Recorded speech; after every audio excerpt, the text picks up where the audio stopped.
একদিকে আমেরিকার super power ego, আর অন্যদিকে ইরানের টিকে থাকার লড়াই। ওমানের রাজধানী মাস্কাটে আজ যা হচ্ছে সেটা কোনো সাধারণ মিটিং নয়। সমুদ্রের বুকে আমেরিকার যুদ্ধজাহাজ যখন সাইরেন বাজাচ্ছে, ঠিক তখনই দরজার ওপাশে চলছে এমন একটা দরাদরি যা ঠিক করবে মধ্যপ্রাচ্য আগামীকাল সকালে সূর্যের আলো দেখবে নাকি আগুনের শিখা। দেখুন, জিওপলিটিক্সে একটা কথা আছে, when diplomacy fails war begins. অর্থাৎ যেখানে কূটনীতি শেষ হয় সেখান থেকেই যুদ্ধ শুরু হয়।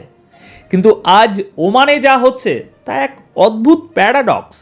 একদিকে চলছে কূটনীতির চরম নাটক, আর অন্যদিকে চলছে যুদ্ধের চূড়ান্ত প্রস্তুতি। ডোনাল্ড ট্রাম্পের প্রশাসন এবং ইরানের সুপ্রিম লিডারের প্রতিনিধিরা আজ মুখোমুখি, জায়গাটা ওমান। আজকের প্রথম বড় ব্রেকিং, ওমানের মাস্কাটে ইরান ও আমেরিকার হাই প্রোফাইল মিটিং। ইরানের পররাষ্ট্রমন্ত্রী আব্বাস আরাকাচি এবং ট্রাম্পের বিশেষ দূত স্টিভ উইটকফ, এই দুজন কি আজ যুদ্ধের দরজাটা বন্ধ করতে পারবেন, নাকি ভুল বোঝাবুঝিতে পরিস্থিতি আরও বেশি জটিল হবে? দ্বিতীয় খবর, আমেরিকার সেন্ট্রাল কমান্ড হঠাৎ করে আজ কেন তাদের এয়ারক্রাফট ক্যারিয়ারের একটা টাইম ল্যাপস ভিডিও রিলিজ করলো? এই ভিডিওর প্রতিটি ফ্রেমে ইরানের জন্য কি বার্তা বহন করছে? এটা কি শুধুই শো অফ, নাকি যুদ্ধের ফাইনাল ওয়ার্নিং? তৃতীয় এবং গেম চেঞ্জিং ফ্যাক্টর, ইরান কি একা? একদমই না।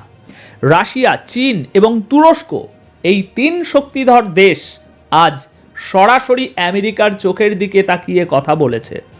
পুতিন, শি জিনপিং এবং এরদোয়ান কে কি চাল চেলেছেন বৈঠকের আগে, এবং কেন তারা হঠাৎ করে ইরানের ঢাল হয়ে দাঁড়ালেন?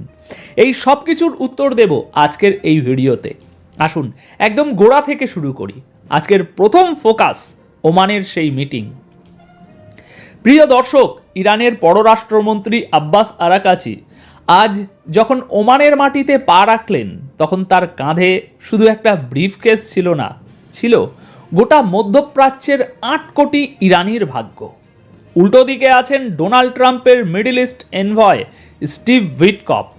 ট্রাম্প মানেই আনপ্রেডিক্টেবল, তিনি সকালে যা বলেন বিকালে তার উল্টো হয়ে যায়। কিন্তু একটা জিনিস ট্রাম্প খুব ভালো করে বোঝেন, সেটা হলো ডিল। ট্রাম্প নিজেকে ডিল মেকার বলেন। এখন প্রশ্ন হলো, এই মিটিংটা আসলে কি? এটা কি সত্যিই শান্তির জন্য, নাকি এটা একটা প্রেসার কুকার? দেখুন, পলিটিক্সে একটা টার্ম আছে, জোরপূর্বক কূটনীতি। আমেরিকা এখন ঠিক সেটাই করছে। তারা বলছে, আমাদের শর্ত মেনে নাও, নইলে আমাদের মিলিটারি অপশান তৈরি আছে।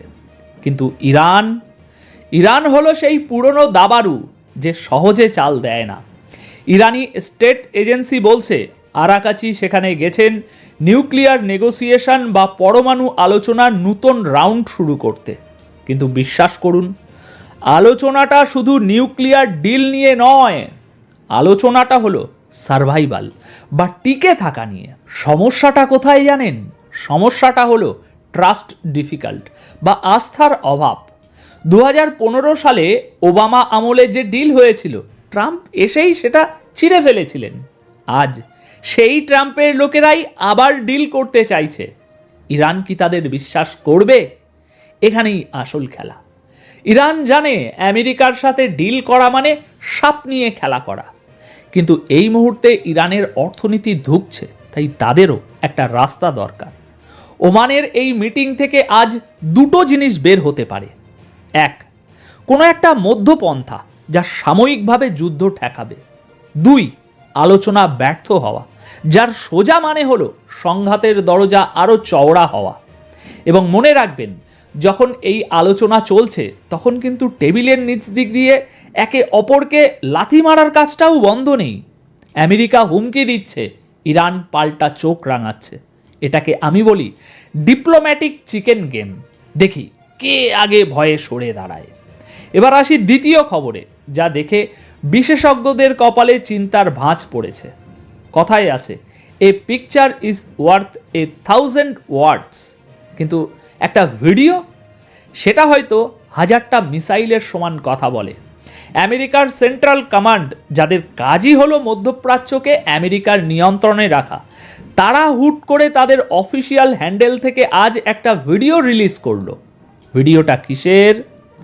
ইউএসএস আব্রাহাম লিঙ্কনের, যা নিয়ে এতদিন ধরে আমরা জল্পনা করছি।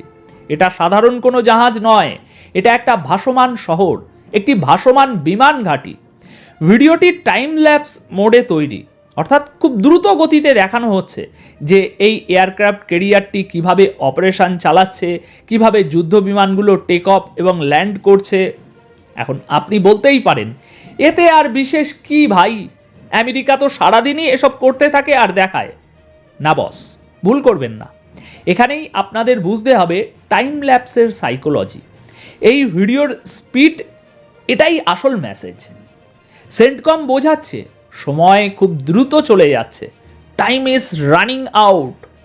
ভিডিওতে পরিষ্কার দেখানো হয়েছে যে এই ক্যারিয়ারটি বর্তমানে ইরানের স্ট্রাইক রেঞ্জের ভিতরেই অপারেট করছে। সেন্টকম ক্যাপশনে লিখছে, আমরা সবসময় তৈরি, আমরা মিশন শেষ করি এবং বিজয়ী হয়ে ফিরি।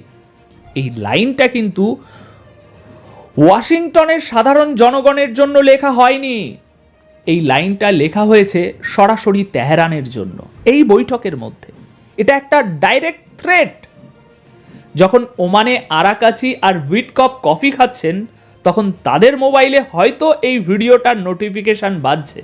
আমেরিকা বোঝাতে চাইছে আলোচনা ভেস্তে গেলে আমাদের প্ল্যান বি রেডি আছে। এখানে আমার বিশ্লেষণ হলো, এই ভিডিওটি আসলে যুদ্ধের প্রস্তুতি যতটা না, তার চেয়ে বেশি হলো সাইকোলজিক্যাল ওয়ারফেয়ার বা স্নায়ুযুদ্ধ। আমেরিকা টেবিলে বসার আগে প্রতিপক্ষের মনোবল ভেঙে দিতে চাইছে। কিন্তু সাবধান, অতিরিক্ত পেশি শক্তি দেখাতে গিয়ে অনেক সময় পরিস্থিতি হিতে বিপরীত হয়, হাতের বাইরে চলে যায়। সেন্টকমের এই ভিডিও কি সেই আগুনেই ঘি ঢালছে? এখন আসি এই ভিডিওর সব থেকে ইন্টারেস্টিং পার্টে। আমেরিকার এই হুমকির মুখে ইরান কি একা? একদমই না। আর এটাই হলো সেই ফ্যাক্টর যা ওয়াশিংটনকে রাতে ঘুমোতে দিচ্ছে না ঠিকঠাক করে। 3টে নাম মনে রাখুন: রাশিয়া, চীন এবং তুরস্ক। 3টে আলাদা আলাদা দেশ, 3টে আলাদা স্বার্থ, কিন্তু আজ তারা এক বিন্দুতে দাঁড়িয়ে ইরানের পাশে। প্রথমে আসি রাশিয়ার কথায়। রাশিয়ার ইউএন অ্যাম্বাসাডার ভাসিলি নোবেনজিয়া যা বলেছেন তার ডিপ্লোম্যাটিক ভাষায় রীতিমতো ধমক। তিনি বলেছেন, ইরানের বিরুদ্ধে যুদ্ধ হলে সেটা পুরো রিজিয়নকে কাঁপিয়ে দেবে এবং রাশিয়া এটা কখনোই মেনে নেবে না। কেন রাশিয়া এত বিচলিত? কারণ ইরান হলো রাশিয়ার অন্যতম প্রধান ড্রোন এবং অস্ত্র সরবরাহকারী। ইরান আক্রান্ত হলে রাশিয়ার সাপ্লাই চেন ভেঙে পড়বে।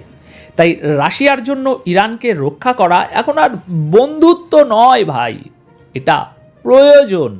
পুতিন কখনোই চাইবে না তার বাড়ির পাশের উঠোনে আমেরিকার দাদাগিরি বাড়ুক। এবার চীন সাধারণত চুপচাপ থাকে, তারা ব্যবসা বোঝে। কিন্তু বেইজিংয়ে চীনার ডেপুটি ফরেন মিনিস্টার যখন ইরানি কাউন্টার পার্টের সাথে দেখা করলেন, তখন তারা স্পষ্ট বললেন, শান্তিপূর্ণ নিউক্লিয়ার প্রোগ্রাম ইরানের জন্মগত অধিকার। চীন কেন ইরানের হকের কথা বলছে? কারণ তেল।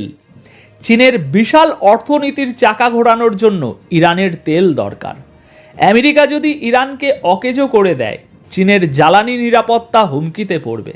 তাছাড়া চীনের বেল্ট অ্যান্ড রোড ইনিশিয়েটিভে ইরান একটা বড় হাব। তাই চীন পরিষ্কার বার্তা দিচ্ছে, এখানে ঝামেলা করো না, আমাদের ব্যবসায় লাল বাতি জ্বললে তোমারও ক্ষতি হবে। চীন এবং রাশিয়া মিলে আমেরিকাকে বুঝিয়ে দিচ্ছে, দুনিয়াটা এখন আর এক মেরুর নেই। এখন মাল্টিপোলার ওয়ার্ল্ডে আমেরিকার দাদাগিরি অত সহজে চলবে না। সবশেষে তুরস্কের এন্ট্রি। তুরস্কের প্রেসিডেন্ট রাজেপ তাইয়িপ এরদোয়ান, যিনি নিজেকে মুসলিম বিশ্বের আধুনিক সুলতান মনে করেন, তিনিও চুপ নেই।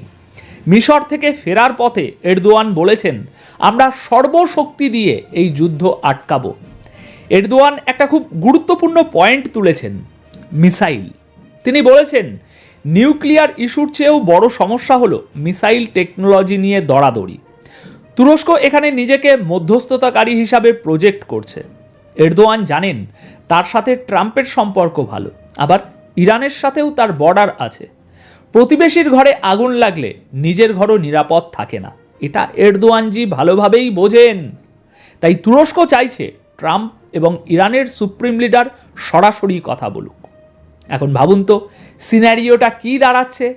একদিকে আমেরিকা ও ইসরায়েল, অন্যদিকে ইরান, রাশিয়া, চীন এবং তুরস্ক, তাদের পরোক্ষ সমর্থন। এটা কি তৃতীয় বিশ্বযুদ্ধের কোনো ব্লুপ্রিন্ট তৈরি হচ্ছে? আমি আপনাদের মোটেও ভয় দেখাচ্ছি না, আমি শুধু মানচিত্রের রেখাগুলো দাগ কেটে কেটে আপনাদের সামনে তুলে ধরছি। দেখুন, আমেরিকা, রাশিয়া, চীন সবাই যখন ইরানের ইস্যু নিয়ে কথা বলে তখন তারা আসলে নিজেদের স্বার্থের কথা বলে। ইরান হলো এখন দাবার বোর্ডের সেই ঘুঁটি যাকে কেউ হারাতে চায় না, আবার কেউ জিততে দিতেও চায় না। সবই স্বার্থ। আমার ব্যক্তিগত বিশ্লেষণ হলো আমেরিকা এখন দোটানায়। ট্রাম্প জানেন নতুন করে একটা যুদ্ধ করা মানে তার আমেরিকা ফার্স্ট নীতির একেবারে 12টা বাজানো। যুদ্ধের খরচ, তেলের দাম বৃদ্ধি এবং আমেরিকান সৈন্যদের কফিনে করে দেশে ফেরা, এটা কোনো প্রেসিডেন্টই তার টার্মের শুরুতে চান না। আবার উল্টো দিকে ইসরায়েলের লবি এবং আমেরিকার মিলিটারি কমপ্লেক্স ট্রাম্পকে চাপ দিচ্ছে ইরানে আরেকটা যুদ্ধ শুরু করতে। আমি যতদূর বুঝতে পারছি ওমানের এই মিটিং আসলে একটা মুখ রক্ষার চেষ্টা। উভয় পক্ষই চাইছে যুদ্ধ না করে কিভাবে জেতা যায়। কিন্তু সমস্যা হলো ইগো। যখন ইগো রাজনীতির চেয়ে বড় হয়ে দাঁড়ায় তখন যুক্তি জানালা দিয়ে পালিয়ে যায়। সেন্টকমের ভিডিওটা যেমন ভয়ের, ঠিক তেমনই রাশিয়ার সাপোর্ট ইরানের জন্য অক্সিজেনের মতো। এই ব্যালেন্স অফ পাওয়ার বা শক্তির ভারসাম্যই হয়তো এখনই বড় যুদ্ধ লাগতে দিচ্ছে না। একে বলে ডেটারেন্স। কিন্তু এই ভারসাম্য খুবই নড়বড়ে দর্শক। একটা ভুল আর পুরো ব্যালেন্স তাসের ঘরের মতো ভেঙে পড়তে পারে। মনে রাখবেন, ইতিহাস আমাদের শেখায় সব বড় যুদ্ধ শুরু হয়েছিল এমন কিছু ঘটনা থেকে যা প্রথমে খুবই নগণ্য, ছোট মনে হয়েছিল। ওমানের বন্ধ ঘরে যারা বসে আছেন আজ, তারা কি ইতিহাসের সেই শিক্ষাটা মনে রেখেছেন? এখন সবশেষে একটা কথা বলবো, পৃথিবী এখন এক সন্ধিক্ষণে দাঁড়িয়ে। আজ ওমানে কি ডিল হবে, নাকি কাল সকালে আমরা যুদ্ধের ব্রেকিং নিউজ দেখব, তা সময়ই বলবে। তবে একটা বিষয় পরিষ্কার, মধ্যপ্রাচ্যের এই দাবানল যদি জ্বলে ওঠে তবে তার আঁচ থেকে আমরা কেউ বাঁচব না। তাই নজর রাখুন ওমানের দিকে, আর নজর রাখুন আমাদের চ্যানেলে, কারণ খবরের ভেতরের খবর আমরাই সবার আগে আপনাদের কাছে পৌঁছে দেব। এবার আপনাদের কাছে আমার একটা প্রশ্ন, আপনারা কি মনে করেন ডোনাল্ড ট্রাম্প কি পারবেন তার ডিল মেকিং দক্ষতা দিয়ে যুদ্ধটা আটকাতে? নিচে কমেন্ট করে আপনাদের মতামত অবশ্যই জানান। আর ভিডিওটি যদি আপনাদের ভাবিয়ে থাকে তবে একটি লাইক দিন এবং আপনার বন্ধুদের সাথে শেয়ার করুন, কারণ সচেতনতা